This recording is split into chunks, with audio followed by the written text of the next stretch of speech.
Tonight, we explore the mythic tale of Arion, the forgotten son of Hephaestus, a demigod born not of Olympus, but of fire and steel, deep in the forge of a mortal blacksmith. His task? Steal the eternal flame from Mount Olympus itself, to reignite the dying hearths of humanity. But what stood in his way was no simple quest. A three-headed guardian of the underworld, a jealous god in winged sandals, and a storm-summoning oracle who foresaw only one ending, Arion's death. So before you get too comfortable, take a moment to like the video and subscribe, but only if you enjoy the kind of content that merges myth and mystery. And hey, let us know. Where are you watching from? What time is it for you right now? Sometimes our stories are better than sleep, and other times, they just make you dream louder. It's time now to dim the lights, turn on a fan for some noise, and let's cover what we have for tonight, together. In the flickering forge of Mycenae, where men shaped iron with sweat and prayer, there lived a woman whose hands rivaled the gods. Her name was Callista, a mortal blacksmith with fire in her soul and a hammer that sang when it struck bronze. She built swords that could split spears in mid-air and armour so seamless it was whispered that Ares himself once wore her breastplates into battle. The gods noticed, but only one descended. Hephaestus, the lame god of the forge, the outcast of Olympus, watched her in silence. He was not drawn by beauty. Callista was not a woman of perfumes or palace gowns. She wore soot like war paint and smelled of iron and pine smoke. But when she worked, Hephaestus saw something divine in her movements, something familiar. One night, as the moon hung low and red over the Aegean, Hephaestus entered her workshop cloaked in smoke and shadow. He offered no gifts, no divine decree, only his presence. The forge flared brighter that night, and 9 months later, a child was born. Arion. He did not cry, not at first. His eyes opened and glowed like coals, and the fire in the forge leapt as if recognizing its kin. The midwives gasped. One whispered, "He's touched by the divine." Another crossed herself, and the oldest among them muttered, "He's not meant to stay here long." Arion grew faster than other boys. At 5, he could shape iron. At 7, he forged his first blade, flawless, sharp, and oddly warm to the touch. He never played. He never lied. There was a stillness in him that made others uneasy. The village feared what they did not understand. They called him cursed, the son of a god who had no throne. Children avoided him. Priests refused to bless him. But Callista? She loved him fiercely, teaching him not just to work with fire, but to respect it. "Flame obeys those who listen," she'd say, "not those who command." By the time he turned 16, Arion's forge burned day and night, shaping weapons for cities he'd never seen and kings he'd never meet. But even as metal flowed beneath his hands, something deeper stirred within him. He wasn't made to serve. He was made to change the world. Long ago, the eternal flame had been a gift, stolen from the heavens, defied into existence by Prometheus himself. It was fire not just for warmth, but for thought, art, creation. It was what set man apart from beast. But that age of defiance had dimmed. Humanity no longer remembered the debt it owed the gods, and the gods in turn had turned their backs on mankind. It began slowly. Hearths that once glowed without fail began to flicker out. Forests grew colder. Storms stretched longer. Crops wilted in spring, and homes were filled with the breath of frost, even in high summer. Children shivered beside unlit chimneys. Old women murmured prayers into ashes that gave no heat. Priests spoke of punishment. Scholars blamed the stars. But across villages, towns, and empires, a different fear took root. Not that the world was ending, but that the gods had abandoned them. And they were right. High atop Mount Olympus, the gods had sealed away the last true flame, a spark kept alive only in the divine brazier, untouched by mortal hand for centuries. No god dared share it again. They feared man's rebellion, feared what Prometheus had begun. They told themselves, let them suffer. They must remember their place. But not all gods agreed. In hidden corners of the world, whispers stirred. Dryads spoke of a boy born of flame. Nymphs saw sparks dancing in a boy's eyes from Mycenae. The winds carried a name, Irion. In the cold chambers of Delphi, the oracle dreamed of fire, walking on two legs, lighting cities with its footsteps. And in the depths of forgotten temples, dying candles sputtered back to life at the sound of a blacksmith's hammer striking anvil. Irion had no idea. He only knew the iron was growing harder to shape, that the flames in his forge required more breath, that the warmth that once came easily was slipping away. But the world had begun to watch. Gods both old and silent had turned their gaze to Mycenae. The divine brazier atop Olympus, though shielded in marble and guarded by fate, flickered for the first time in an age, responding not to a god, but to a boy born of fire and sorrow. And deep within him, something began to glow. Delphi was dying. Once the centre of divine council, where kings and warriors climbed stone paths to seek Apollo's voice, now it stood quiet, its columns cracked and overgrown, its sacred springs reduced to mist. But one voice still lingered, buried deep within the mountain's breath. The oracle. Irion arrived in silence. No one greeted him at the gates. The torches lining the temple had long since gone out. Ivy clung to broken altars like fingers, unwilling to let go of lost faith. Thunder growled in the clouds above, not of rain, but of something older. Watching. He descended into the hollow chamber where generations before him had once wept and begged. There, seated atop a crumbling stone throne, was the oracle. She was draped in violet robes, skin pale like ash, eyes blind but blazing with storms. Before he could speak, she inhaled sharply, like a flame being pulled back into a lantern. "Irion," she hissed, though no name had been spoken. He said nothing. "You will climb the mountain. You will take the flame. And you will die." Her voice cracked like a whip through the stillness. He didn't flinch. He had heard stories of oracles, their riddles wrapped in poetry and metaphor. But this wasn't a prophecy. It was a sentence.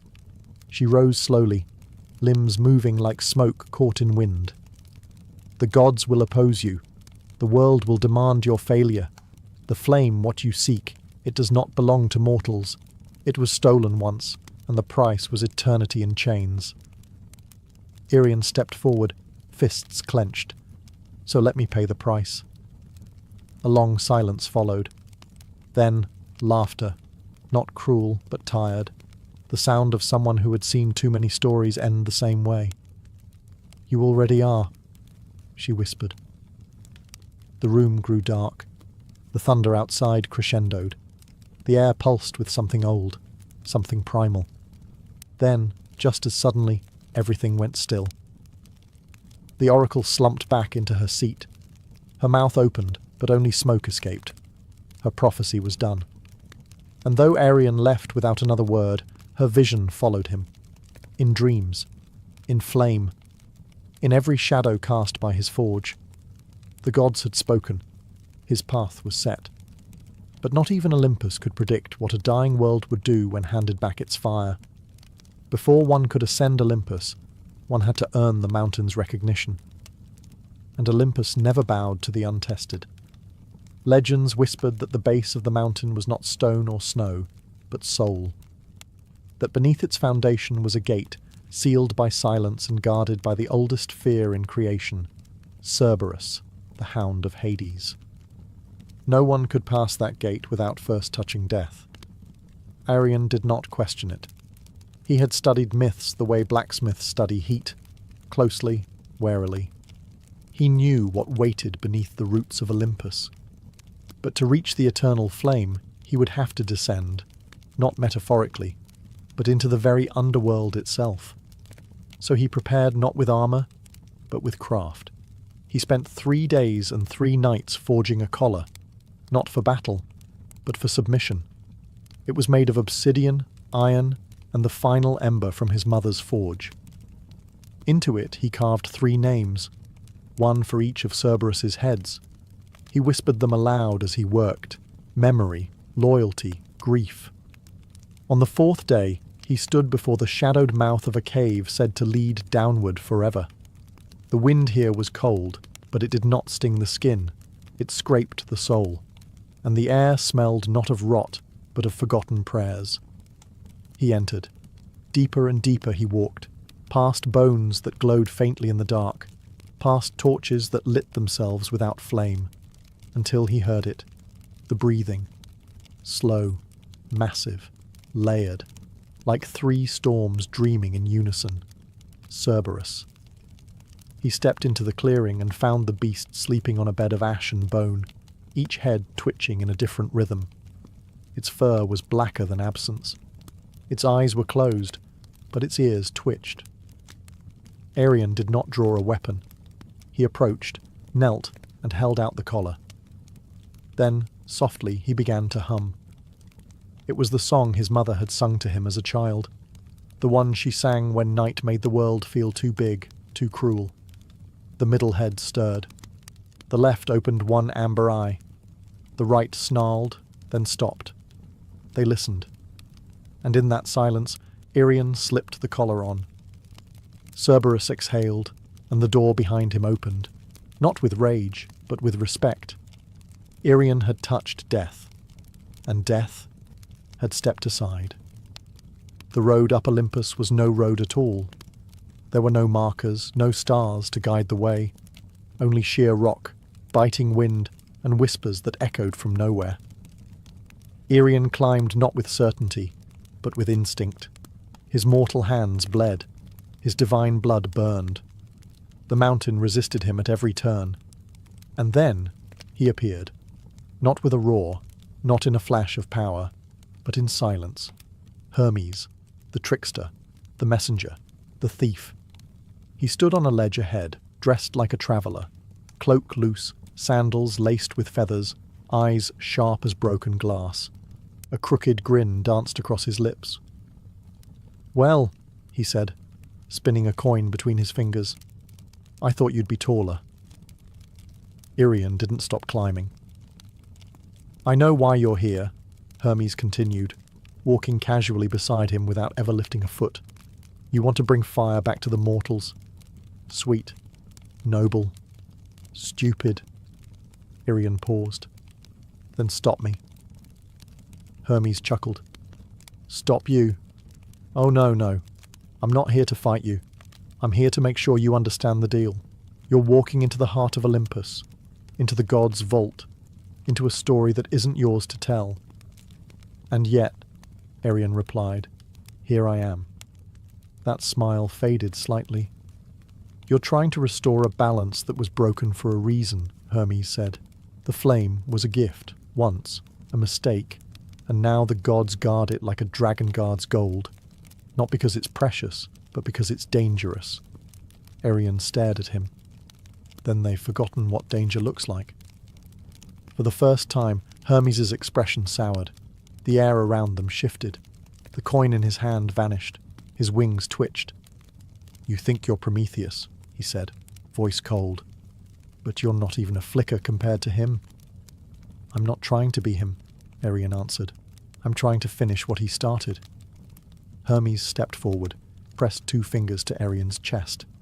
"Then here's my gift." Pain surged. It wasn't physical. It was deeper. A thread inside him twisted, turned. "The fire you seek," Hermes whispered, "will burn everything you are." Then he vanished. The mountain groaned. Thunder rolled. A storm had begun, not of rain, but of consequence. And Arion climbed higher, cursed, but unshaken. The curse settled into Arion's chest like frost in the lungs.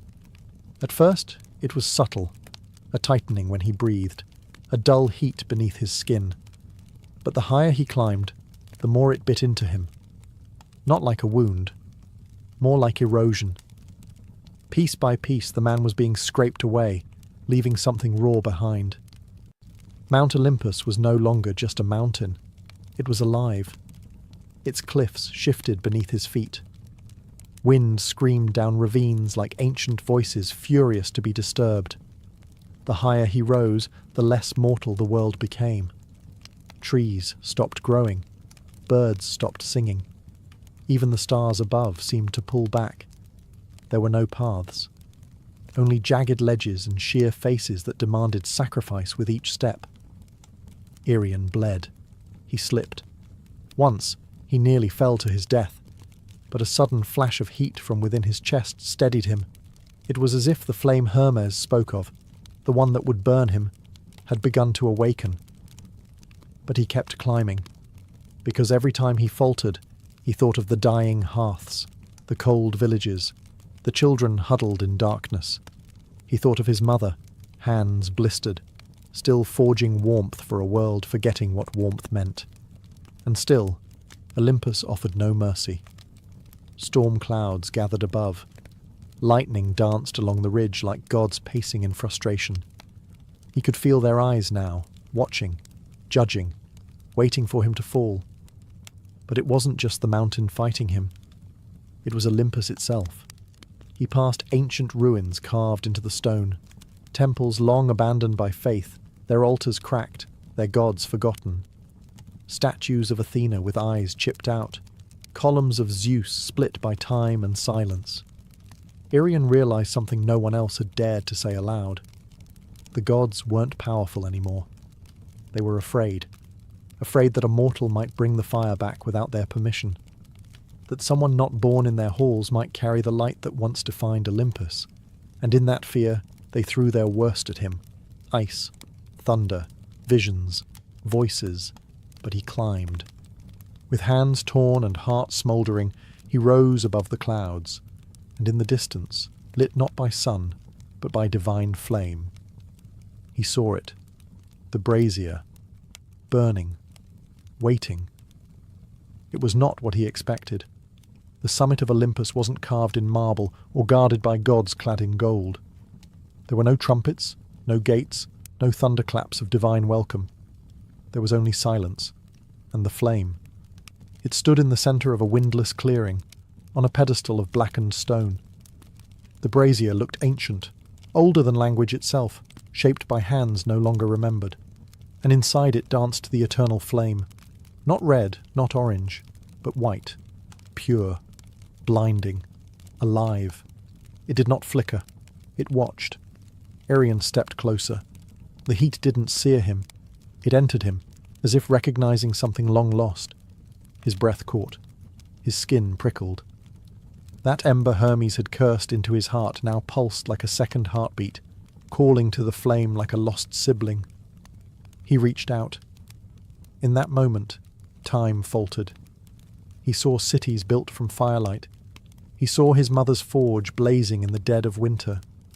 He saw civilizations rising and falling, each one built around fire, and each one forgetting why it burned. He also saw the punishment. Prometheus, chained to stone, his liver eaten daily by a vulture. The gods had called it justice. But Irion saw it for what it was, fear wearing a crown.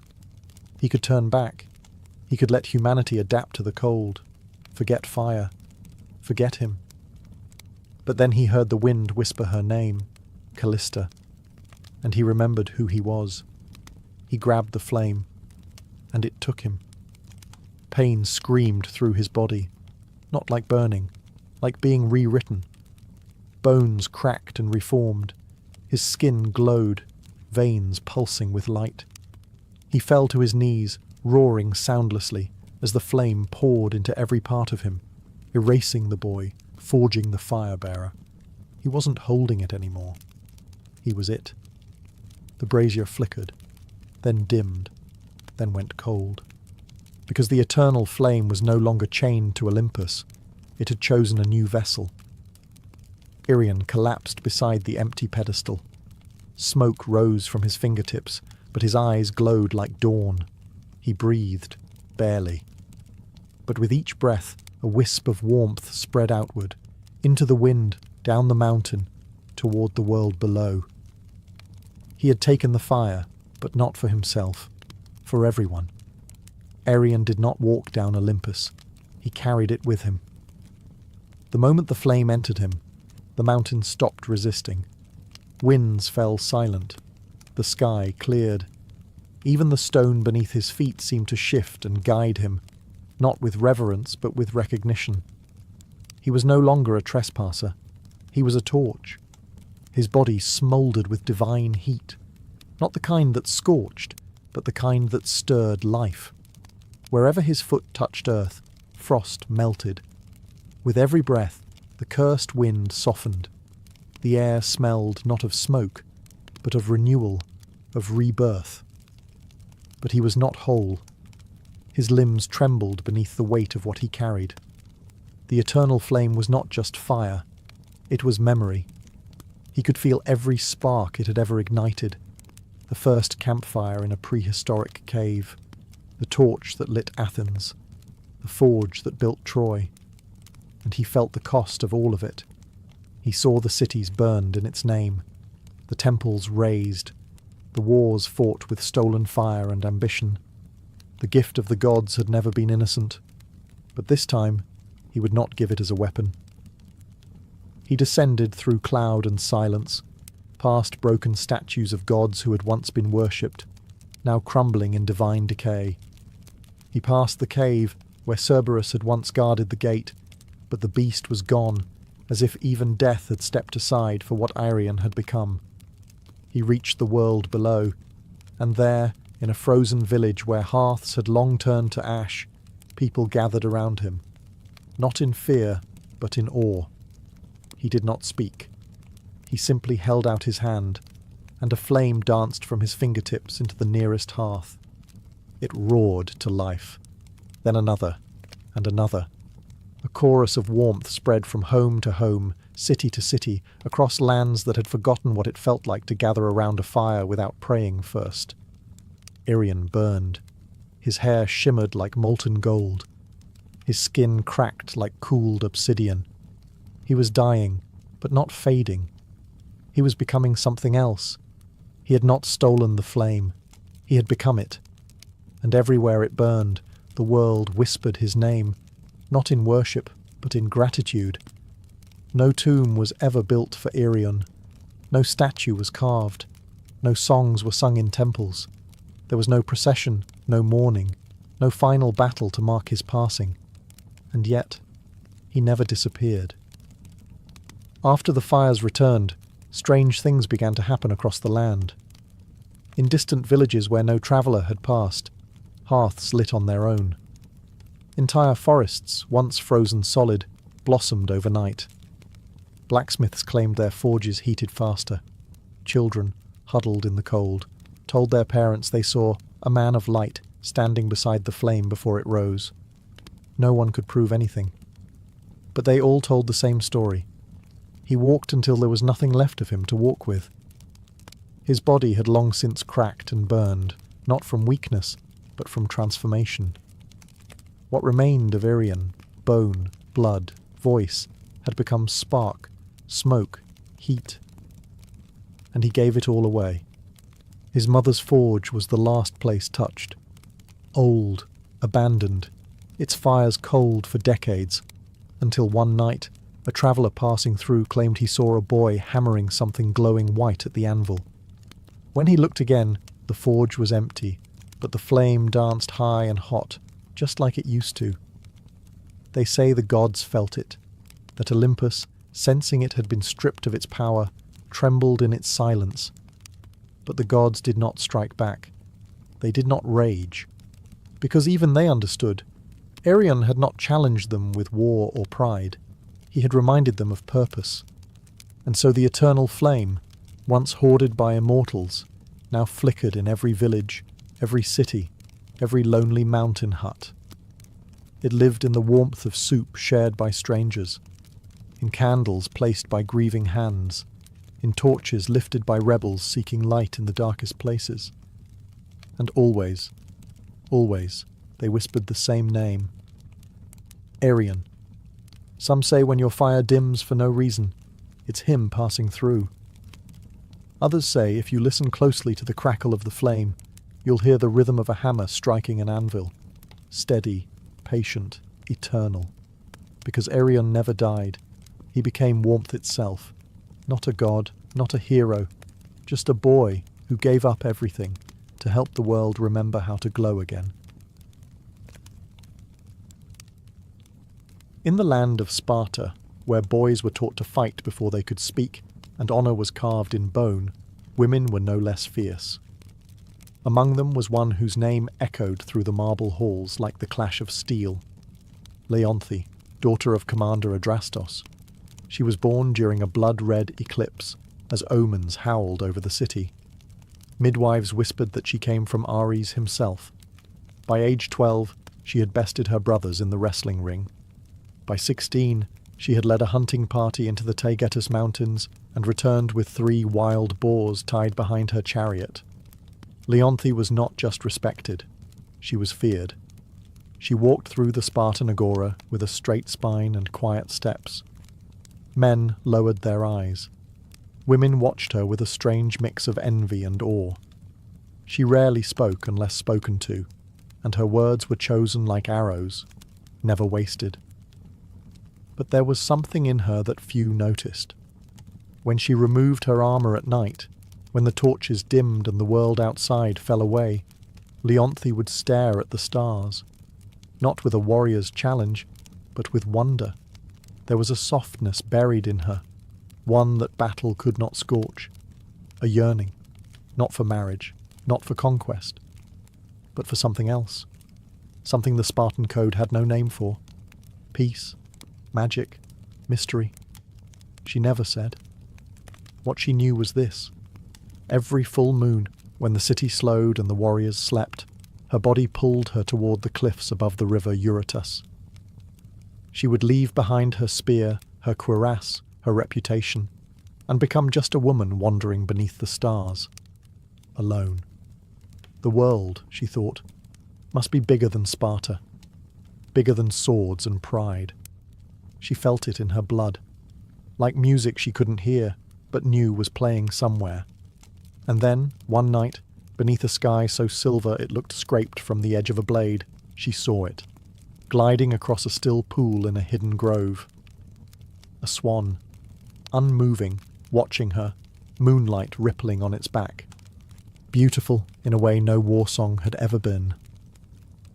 And from that moment on, Leonthe's life began to shift, away from blood and battle, towards something softer, stranger, and far more dangerous. The grove was hidden, untouched by the usual grit of Spartan boots. Nestled between 2 cliffs, it whispered of something older than Sparta, older even than Olympus. The trees curved in crescent arches, their branches low and silvered by moonlight. A shallow lake lay at the centre, still as glass, and on it, the swan. Its feathers shimmered like woven starlight, neither white nor grey, but something in between. It floated with the silence of smoke, cutting across the water with no ripple. Its long neck arched gracefully, as if sculpted by divine hands, and its eyes, gods, its eyes, held no animal wildness, no fear, only awareness. Leonthe froze at the tree line. Her training screamed caution. Nothing in nature moved like this. No creature stood so boldly before a human. But the swan did not flee. It watched her, calmly, expectantly. She stepped forward. It tilted its head. Another step. Closer. The lake did not stir. She stood at the edge of the water, heartbeat steady but alert, hand resting lightly on the dagger strapped to her thigh. The swan moved again, slowly, deliberately, toward her. When it reached the edge of the shallows, it stopped and bowed its head slightly. Leonthe knelt. She had seen thousands of things in her life. War camps burning, bloodied warriors screaming at the heavens, newborn calves gasping for their first breath. But never had she seen something so quiet, so still, so enchanted. She reached out. The swan did not resist. Her fingertips brushed its feathers. warm, unnaturally warm, as though its body burned with sunlight instead of blood. A feeling stirred in her chest, not fear, not fascination, something older, something she didn't know she'd been missing until that very moment. Connection. The swan blinked once and turned away, gliding back into the centre of the lake. Leonthe remained kneeling, watching it, unsure what had just begun, but certain it was no accident. The next full moon, she returned. So did the swan, and again, the next month, and the next. No words, no promises, just presence, a ritual born of silence and gravity. By the time autumn settled on the hills, Leonthe no longer questioned why. She just knew the swan would be waiting, and her world would never be the same. Seasons turned, leaves reddened, fell, and grew again. The wars continued far below the hills, but in that moonlit grove, time stood still. Only the full moons mattered now. Only those nights. Leonthe had once measured her worth in battle scars, victories, and commands followed without hesitation. But now, something softer guided her. Something far older than Spartan law. Each month, she returned to the grove with offerings, fresh figs, soft linens, carved trinkets from olive wood. The swan never ate, never acknowledged the gifts. Yet Leonthe continued, drawn by an instinct she couldn't explain. The swan was always waiting. It met her at the edge of the water, dipped its head gently, then glided by her side. Sometimes it circled her. Sometimes it simply stood beside her on the shore, its warmth bleeding into the air around it like a hidden sun. She began to speak, not like a soldier, but like a woman who had never been heard before. She spoke of her father's coldness, of how victory never filled the empty space in her chest, of the nights she stared at the sky, wondering if there was more than sword and soil. The swan said nothing, but it listened. She could feel it. Its stillness wasn't silence. It was attention. The kind mortals never gave. The kind no commander, no suitor, no friend had ever offered her. Over time, she stopped feeling alone. She braided her hair before each visit, smoothed her robes, sat beside the swan for hours, shoulder touching wing, saying little, yet feeling more than she'd ever felt in a Spartan palace or battlefield. And still, the swan never fled, never aged, never changed. She should have been afraid. There were stories of gods taking animal form to lure mortals into ruin, stories of punishments for those who loved the divine. But Leonthe didn't believe in stories anymore. She believed in the way her hand fit perfectly along the curve of the swan's neck, in the way it bowed its head when she sang quietly into the night, in the way it seemed to wait for her, need her. No words, no promises. But in their silence, something ancient took root, and though she didn't speak the word, not even to herself, Leonthe knew what it was. Love. The swan was not born of earth. Its wings had once stretched across the sky. Its fingers had played the lyre that made the sun rise. Its name had once been whispered in temples, carved in marble, and shouted in song.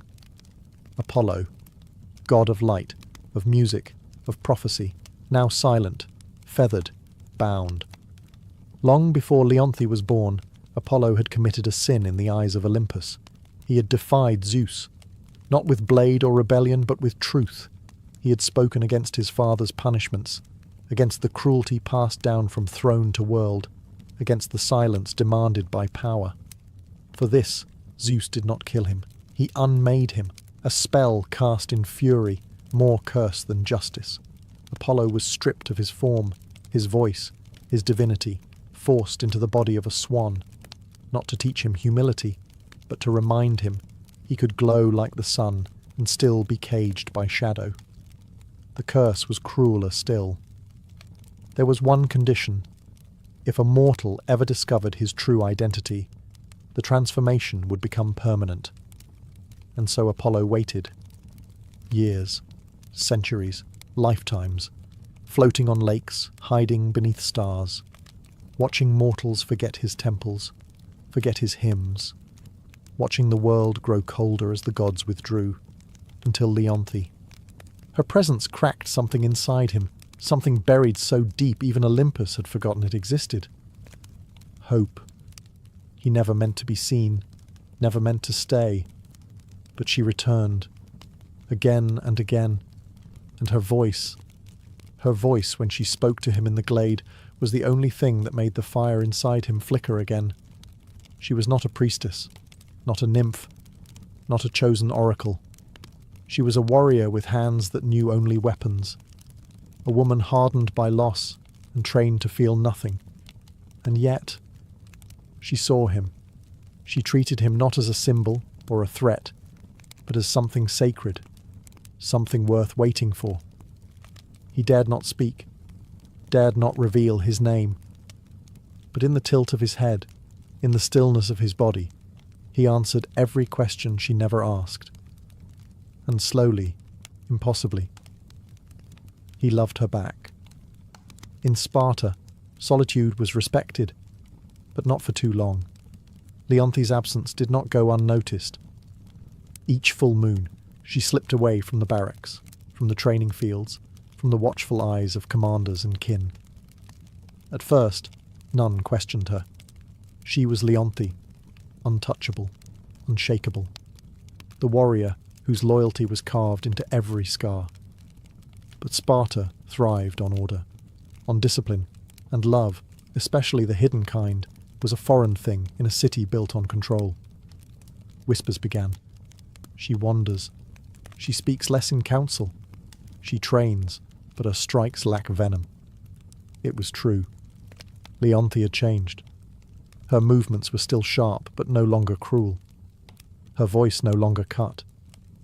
And something in her eyes softened. Some nights she smiled to herself, as if holding a secret the gods themselves couldn't steal. Her father noticed first. Commander Adrastos, a man whose face bore no softness, whose daughters were meant to lead men, not follow feelings. He summoned her one evening, under the guise of strategy. But when the chamber emptied, he spoke plainly. "What keeps you from sleep?" Leonthe offered no answer. His voice darkened. "Do not forget who you are." But she already had, at least the version of herself that Sparta had moulded. What the city had built in stone, the swan had touched with water, and Leonthe found herself unwilling to return to who she'd been. Still, Sparta watched. A patrol once followed her out beyond the walls, tracing her steps toward the cliffs. They lost her near the olive groves. She was too skilled to be shadowed, but it was enough. Enough to birth suspicion.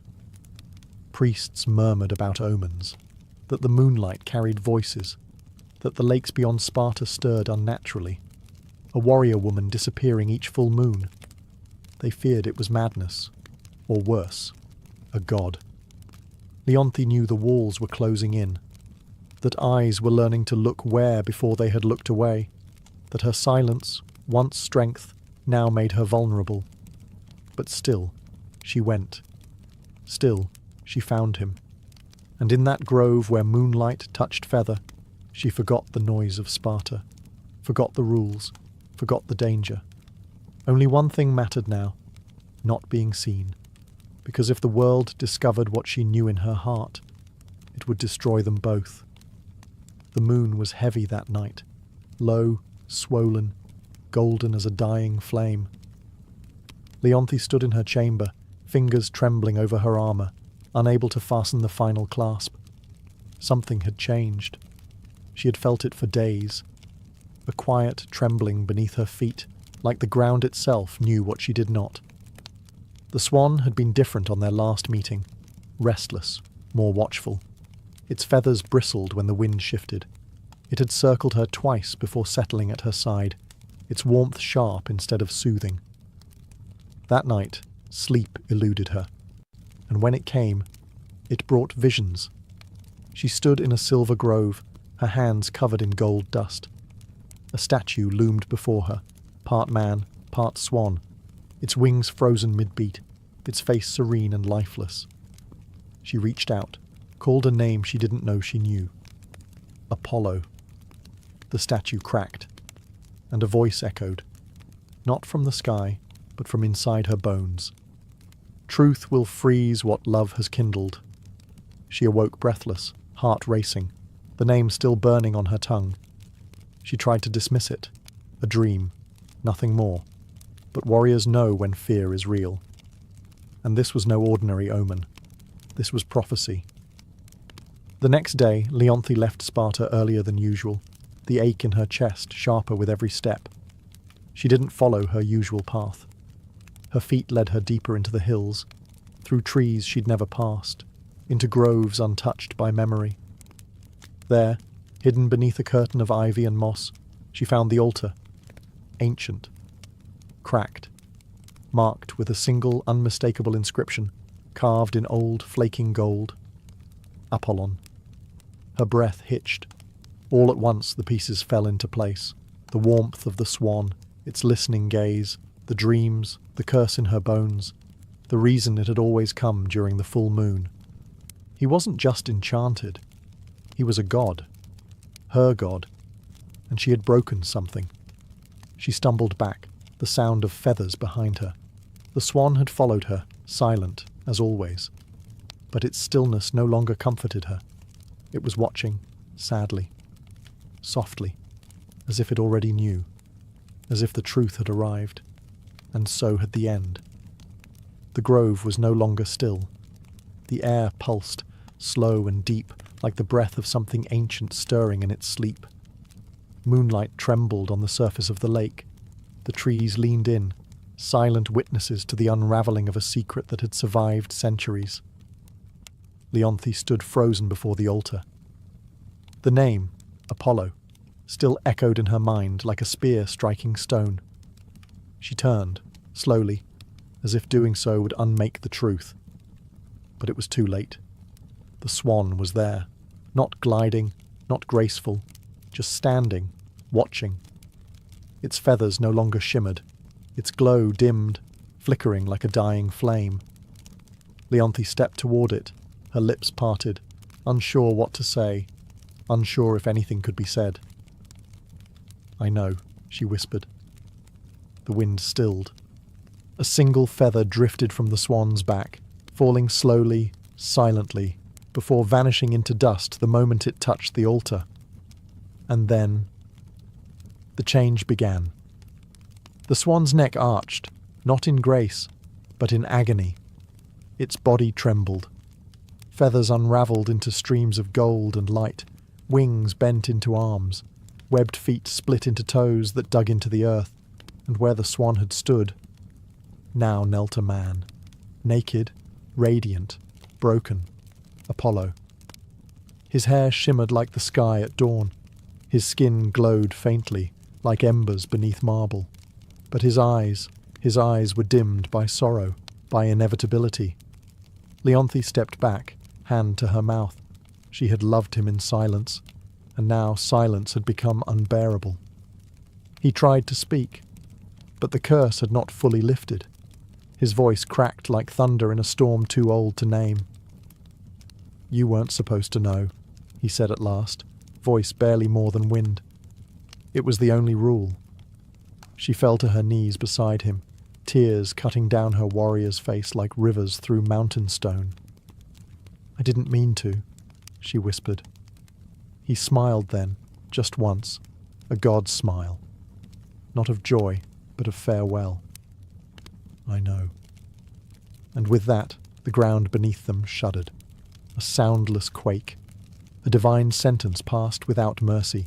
His glow faded. His skin hardened. His limbs stiffened mid-reach. Apollo was turning to stone, and Leonthe could only watch as love became legend. The moment the name was spoken, the curse began its final work. Apollo's body, once fluid with divinity, now stiffened inch by inch. The light beneath his skin dulled like cooling metal. His golden hair lost its luster, hardening into marble threads as the final phase of Zeus's punishment took hold. There would be no forgiveness, no reprieve. Leonthe grasped his hands, still warm, still trembling, but she could feel it, the stone creeping like frost over flesh. His fingers curled around hers one last time before they stopped moving altogether. She shook her head. No, this can't be how it ends. But the curse didn't listen. It had waited centuries in silence, patient and cruel. Apollo's chest rose once more, and then didn't. His wings, half-formed behind his shoulders, froze mid-fold. His knees, bent in grief, locked in place. His face, still beautiful, still kind, was caught between love and pain, his eyes open, but unseeing. And then, silence. A quiet deeper than any battlefield, deeper than the moments before the charge. This was not the silence of peace, but of loss, of something sacred shattered. Leonthe knelt there, forehead pressed to his now cold hand, a hand that once cradled stars, now nothing more than stone. Her tears slid down the side of his marble fingers and fell to the earth, one after another, slow and steady as a funeral march. The grove dimmed. Even the moon, so often bright and watchful, seemed to draw back behind a veil of cloud. No lightning came, no god appeared, because the punishment was done. Zeus had spoken, the swan had flown for the last time, and Apollo, god of light, was now a statue of silence, forever frozen in the moment of his final truth. Leonthe stayed long after the transformation finished, arms wrapped around what remained. She did not scream. She did not curse the heavens. There were no Spartans to hear her cries, no warriors to bear witness. Only the wind, only the trees, and the stone figure of a god who had once loved her, not with thunder and fire, but with stillness, and now with silence. Leonthe never returned to Sparta. She left her armour where it lay beside the altar, removed her sword, let her war-bound name drift away like smoke over the lake.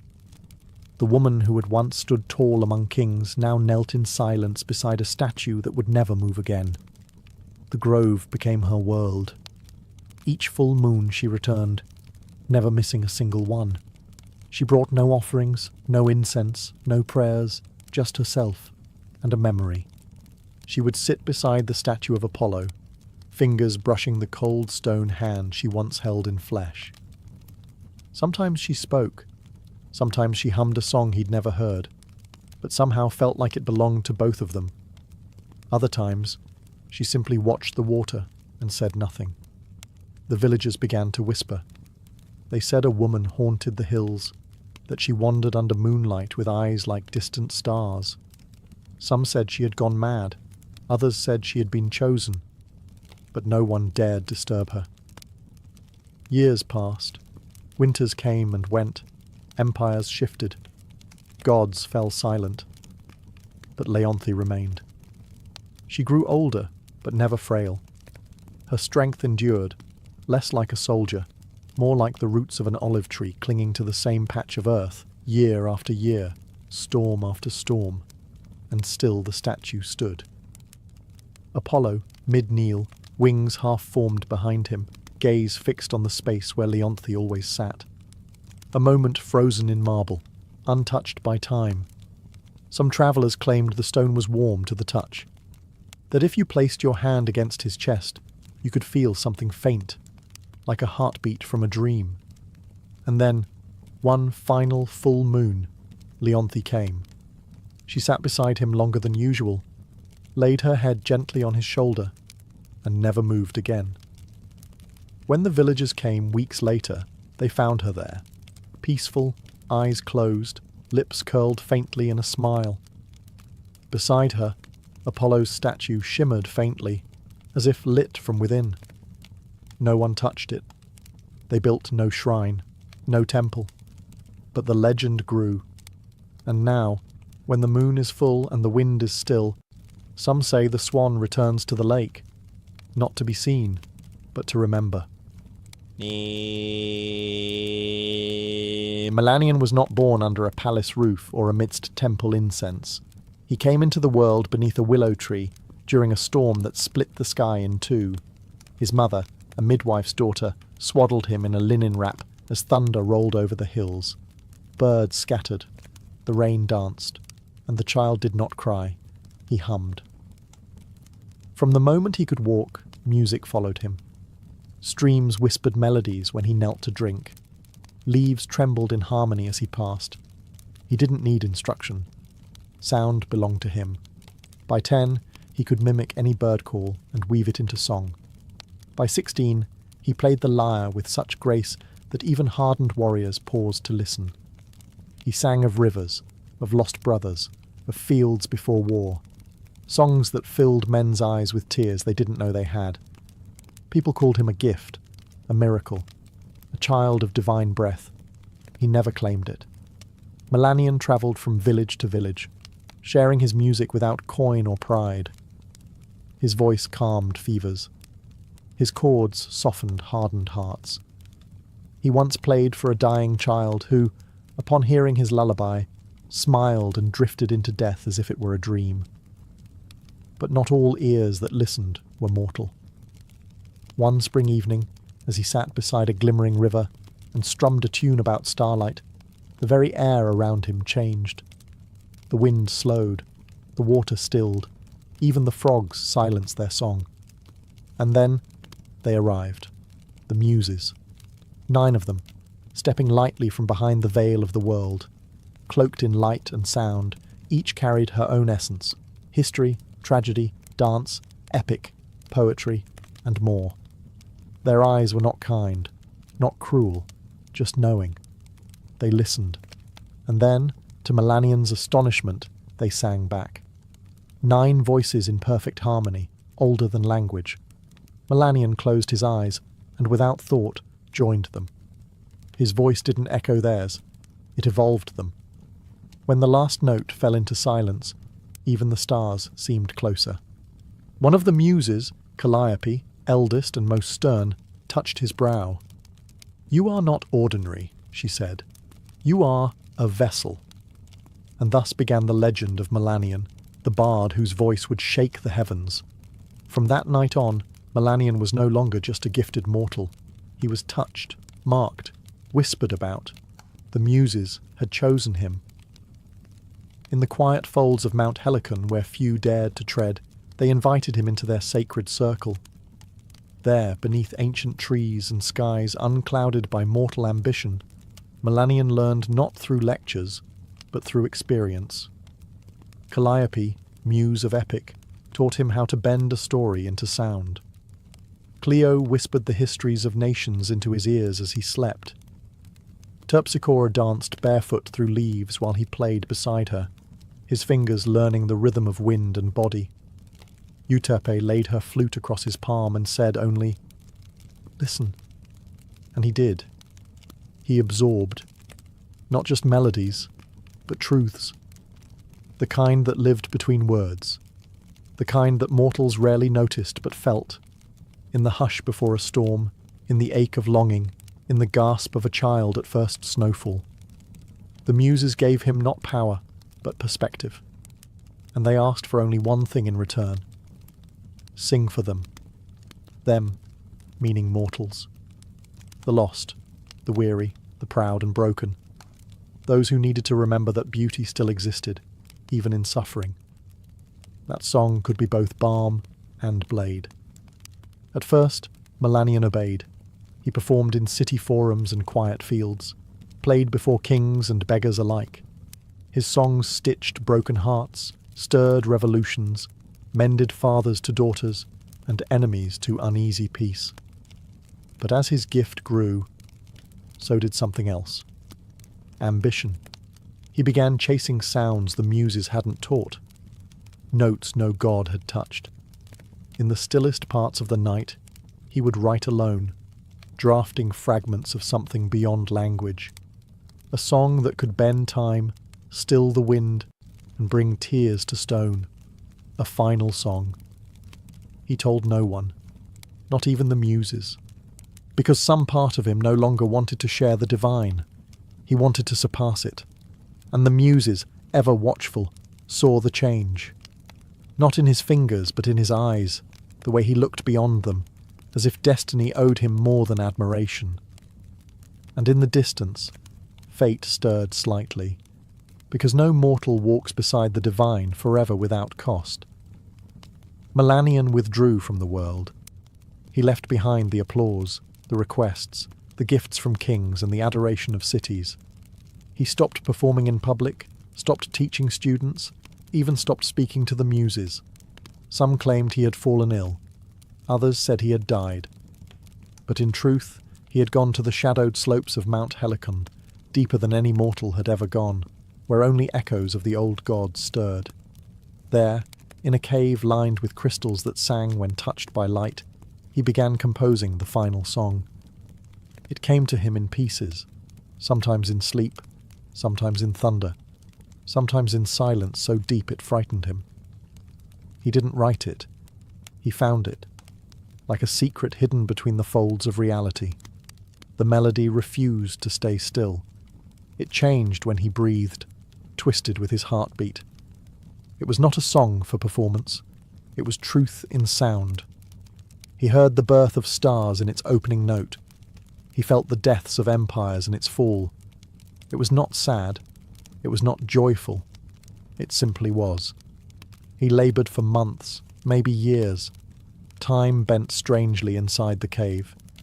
He ate little, slept only when the music allowed it. He would weep one moment, laugh the next, as though the song played through his soul instead of his hands. And when it was finished, the world changed. Birds stopped mid-flight. Trees leaned toward the windless mountain. Streams went quiet. The sky itself held its breath. And far above, in the marble chambers of Olympus, the gods turned their heads. Even the Fates, who never looked away from their weaving, paused. Clotho whispered, "A thread trembles." Lachesis frowned, and Atropos, whose shears never hesitated, set them down. They listened. The song did not demand worship. It did not beg to be loved. It simply revealed everything. When the final note faded, even the cave refused to echo it, as if the world knew to repeat it would be a crime. The gods waited. The muses waited. They expected Melanion to return, to offer this wonder to the world. But he didn't. He hid it. And in doing so, he set a different music in motion. One of silence. And consequences. When Melanion emerged from the cave, the world felt smaller. The skies, once so vast, seemed pale beside the echoes of the song still humming in his bones. People rushed to greet him. Musicians, poets, even priests. They begged to hear what he had written, to feel whatever power had moved the heavens. But Melanion said nothing. They asked again. He smiled faintly. Not yet. Only the muses saw the shift. They came to him one dusk, stepping from starlight like breath from a lyre. Their robes glowed with inspiration, but their eyes held warning. "You were chosen to carry beauty," said Erato, soft and sorrowful. "But beauty is not meant to be buried," added Clio. "You must sing it," whispered Calliope. Melanion bowed his head. "I will not see it cheapened." They flinched, as if he'd struck them. "You think mortals unworthy?" Terpsichore asked, voice trembling. "You think you alone are its guardian?" He met their eyes, not with rage, but with something colder. Possession. "Yes." Silence fell like winter between them. "Then you are no longer ours," said Calliope, "not because you created something beyond us, but because you hoard it." He said nothing, and they vanished. Still, the gods waited. Even Zeus, who rarely concerned himself with mortal affairs, paused his thunder to listen. Even Hades tilted his head in the depths. They waited for a single note, a whisper, a fragment. Nothing came. Melanion kept the song locked inside himself. Not written, not recorded, not shared. He called it sacred, but sacred things, when sealed too long, begin to sour. He performed other pieces. They were still beautiful. Audiences wept. Crowds cheered. But he knew. And so did the divine. Something was missing. And worse, something had been stolen. The song that could stir the fates, bend time, and touch the gods themselves, was buried beneath his pride. He told himself he protected it. But the muses, watching from afar, saw the truth. He had chained the divine to his ego, and the gods, who endure madness, war, and worship without blinking, do not abide theft. And so, one night, the wind turned still. The stars went quiet, and a curse began to bloom. Not with fire, but with memory. The curse came softly. No thunder, no divine wrath from Olympus. Just a dream. Melanion lay beneath an open sky, cradled in the same silence he had once treasured. Sleep pulled him gently into darkness. And there, waiting, was the song. The final song. It returned, clearer, richer, impossibly perfect. He heard notes he'd never written, harmonies he hadn't yet imagined. It lifted him through stars, wove him into oceans, unspooled the very fabric of meaning. He wept in joy, in awe, in surrender. And then, morning. Gone. Not faded, erased. No memory, not a note, not a name. The melody he'd written with his soul, felt in his bones, was gone like mist at sunrise. At first, he thought it a cruel trick of sleep. He grabbed his lyre and tried to recall even a single progression. Nothing. He strummed wildly, off-key, frantic. Nothing. That night, he returned to his bed early, heart pounding, and the song returned, more radiant than ever. He sang along in the dream, tears streaming, fingers dancing through light. It felt real. He could remember it within the dream, but once again, with dawn's first breath, gone. Melanion began keeping candles lit through the night, scribbling notes in the dark. He begged his mind to retain a phrase, a rhythm, a single image. But no matter what he tried, it vanished. Again, and again, and again. He stopped playing, refused to perform. Crowds dwindled, friends left. His home grew dusty and cold. But none of it mattered. He had one obsession now. Remember the song. The muses stood at a distance, watching with sorrow. He was given a gift, said Euterpe, and he chose to cage it. Now he is the only one who will hear it, said Polyhymnia. And never remember, whispered Clio. It was not vengeance. It was balance. Melanion would hear the song every night, for eternity. But it would live only in dreams. Each sunrise it would slip through his grasp like water through cracked hands. He would never stop chasing it, never stop hoping. And in time, hope would rot into madness. Because what torments a bard more than forgetting the greatest song he ever knew, and knowing it still sings without him? Melanion stopped counting the nights. They bled into each other, an endless loop of ecstasy and loss. Each evening, he slipped into dreams where the final song embraced him like a lover returned from war. And each dawn he woke alone, screaming, weeping, blank. At first, he tried to outwit the curse. He hired scribes to sleep beside him, begged seers to extract fragments from his mind. He sang to mirrors, hoping his own voice would betray some hidden memory. Nothing worked. And slowly, he began to fray. He stopped eating. His robes hung from a body gone hollow. His fingers trembled when he reached for his lyre, the same instrument he once cradled like a child. Strings snapped under his shaking hands. He didn't fix them.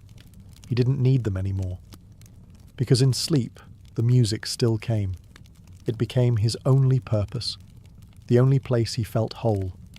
And waking became a punishment. He cursed the sun, smashed his windows, sealed himself in a room with no light. But still the song left with the morning. When he emerged, he no longer resembled a bard. He was wild-eyed, gaunt, his once golden voice now raw from nights of desperate humming. He wandered from village to village like a beggar, not for coin, but for memory. "Have you heard it?" he'd ask strangers. "The song with no beginning and no end? Have you heard it in your sleep?" People pitied him at first, then feared him. Some threw stones, others fled. He began to sing fragments in the streets, random frantic bursts of melody. They made no sense to others, but to him, they were clues, keys, pieces of a shattered mirror he could almost reassemble, but every time it slipped through his fingers. He laughed when he failed, then cried, then laughed again, and every night the song came back, shimmering, whole, just out of reach. The muses watched, not with anger, with mourning. He had once been their finest vessel. Now he was a cracked jar, overflowing only when no one could hear. And in that descent, the song he'd hoarded became the thing that unravelled him. Not with fire, not with wrath, but with silence. Melanion no longer lived in the world. His body walked through it, yes, but his mind was elsewhere, caught between dreams and daylight, past and present, a song only he could hear, and only when it was too late to hold. He wandered barefoot through cities that once hosted him like royalty. Children who once sat at his feet now ran from his shadow. His name, once sung in praise, became a warning. Don't end up like Melanion. He slept where he could, under trees, in empty chapels, sometimes in the doorways of inns whose keepers once begged for his presence. He no longer asked for food, only a place to rest, only the dream. The curse never failed. Each night he fell asleep with trembling hope, and the final song returned, whole, alive, a perfect ghost, and each morning he woke to forgetting. The cruelty wasn't in the silence, it was in the memory of sound. He remembered that he had heard something transcendent, that it had meant everything. But he could no longer remember why. He began speaking to shadows, to trees, to the stars. Sometimes he would sing to strangers, and demand they sing back, convinced the melody was hiding in someone else's throat. Once, he believed a child had hummed it in passing. He followed the family across 2 villages before collapsing in the dust, begging the boy to sing again. But the sound had been something else, something ordinary. He wept for hours, and still, each night, the song returned, taunting, embracing, divine. He tried to hum it as he dreamed, tried to wake mid-melody, but the curse was clever. He could not move within the dream. He could not record it, write it, carry it, only hear it. And when he woke, emptiness.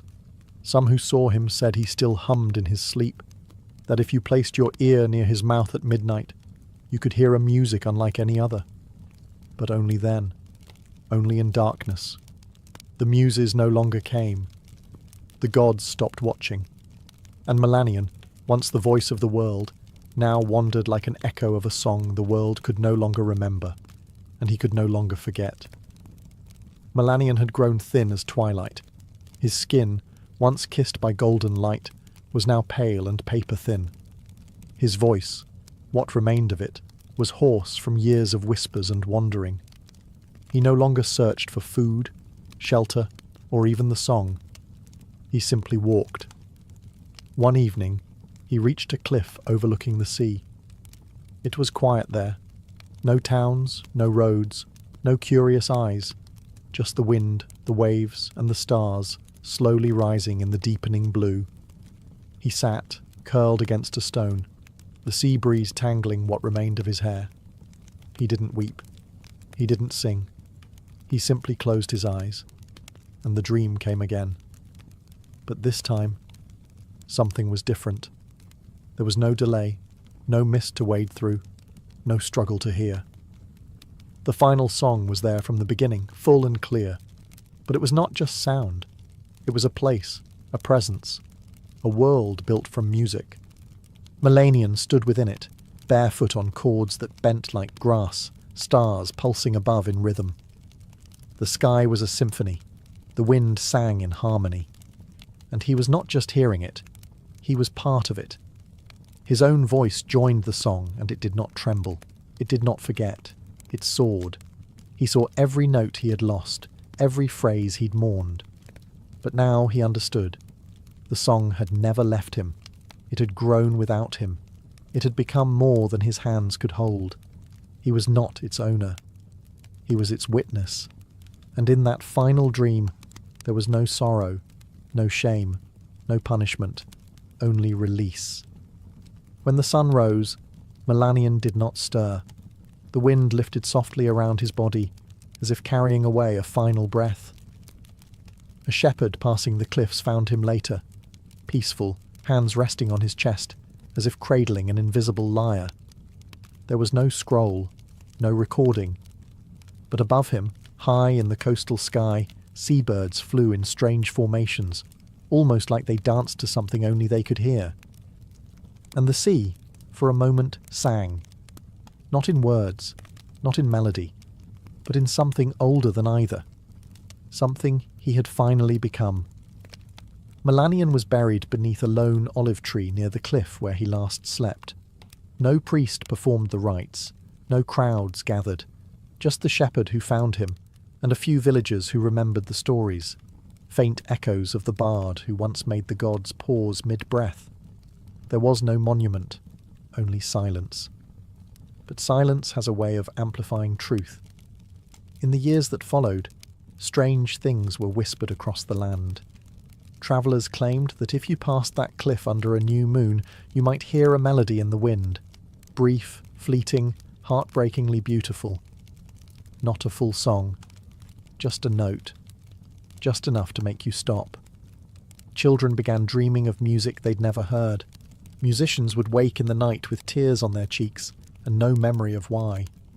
And sometimes, when a bard sat alone at dusk with no audience, a sudden chord would form beneath their fingers, something not theirs, something perfect. They never remembered it by morning. The muses said nothing. They did not curse another bard. They did not reclaim the song, because they understood what Melanion had become. Not a warning, not a hero, but a vessel turned legend. A soul whose punishment was born not of cruelty, but of refusal, and whose redemption came not through sharing, but surrender. The final song was never written down. It was never performed in amphitheatres or temples. It does not exist in scroll or scripture, but it lives. In the quiet moments between sleep and waking, in the hush before a performer strums their first chord, in the way the sea sounds different when you're grieving. Melanion's song became part of the world itself, not to be remembered, but to be felt. A whisper in the bones, a melody without words, and those who feel it, even for a moment, never forget the silence that follows. They say, if you stand alone on the right cliff, on the right night, with no one watching, and the wind is kind, you might hear a sound that doesn't belong to this world. Just a fragment, just a breath. And maybe, if you listen closely enough, you'll finally understand why Melanion never let it go.